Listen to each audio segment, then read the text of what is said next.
வணக்கம். ரிஷபராசிக்கு இந்த குரு பெயர்ச்சி மே மாதம் நடக்கின்ற 15ஆம் தேதியும் மே 18 நடக்கக்கூடிய ராகுகேது பெயர்ச்சி எவ்வாறு இருக்கப்போம்? நடைபெறுவதே உன்னதமான அமைப்பை இந்த 12 ராசிகள் முதன்மை ராசியாக ரிஷபராசிக்காரங்க அனுபவிக்க போகிறார். வாழ்வில் காணாத ஒரு பெரிய வெற்றியை மகா வெற்றி என்று சொல்லக்கூடிய அமைப்பை பெறப்போம்.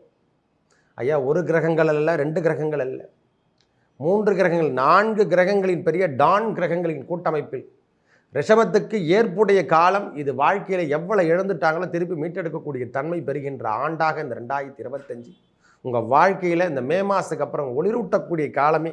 பின்தங்கி போன அனைவருக்கும் திருப்பியும் அவங்களுக்கு செயலாக்கம் என்று சொல்லக்கூடிய அமைப்பை அனைத்தையும் எல்லாத்தையும் கீழே போட்டுட்டேங்க, எல்லாத்தையும் போட்டு மெரிச்சிட்டேன், எல்லாத்தையும் இழந்துட்டேன்னு சொல்கிறாங்கல்ல, அந்த இழந்தவை அனைத்தையும் மீட்டெடுக்கக்கூடிய காலம் என்று சொல்லக்கூடிய அமைப்பு. எதுவே ரிஷபத்தில் ஜென்ம குருவாக இருந்து வந்த குரு பகவான் இடம்பெயர்ந்து மிதனத்துக்கு இடம்பெயர் 2ஆம் இடம் தன வாக்கு குடும்பஸ்தானத்துக்கு இடம்பெயர்கிறார்.